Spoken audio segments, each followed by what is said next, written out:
ভগবানগোলা থানার পুলিশের অভিযানে শুক্রবার গভীর রাতে 115 বোতল ফেন্সিডিল সহ এক যুবককে গ্রেপ্তার করা হয়। ধৃতের নাম শরীফ শেখ।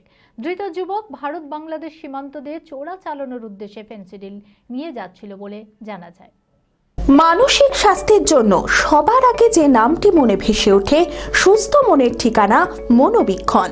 যোগাযোগ নাম্বার 7477799516। ভগবানগোলা থানার পুলিশের এক গুরুত্বপূর্ণ অভিযানে শুক্রবার গভীর রাতে 115 বোতল ফেন্সিডিল সহ এক যুবককে গ্রেপ্তার করা হয়।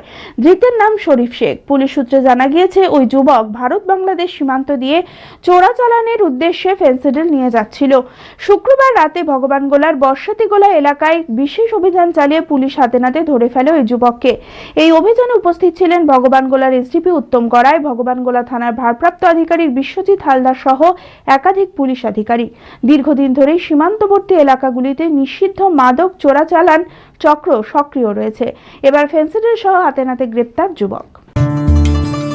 বহরমপুর খাদি এক্সপো 2025 5ই মার্চ থেকে শুরু করে চলবে 12ই মার্চ পর্যন্ত। স্থান মুসলিম তীর্থ 20 নম্বর ব্যারাক স্কয়ার, বহরমপুর, মুর্শিদাবাদ। মেলায় রয়েছে বিশেষ আকর্ষণ, খাদির জিনিসের উপর 60% পর্যন্ত ছাড়। আপনার সাধ্যের মধ্যে সামান্য দামে পেয়ে যান উৎকৃষ্ট খাদির জিনিস।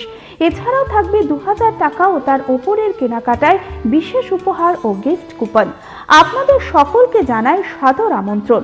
আয়োজক খাদি ও গ্রামীণ শিল্প পর্ষদ, মুর্শিদাবাদ।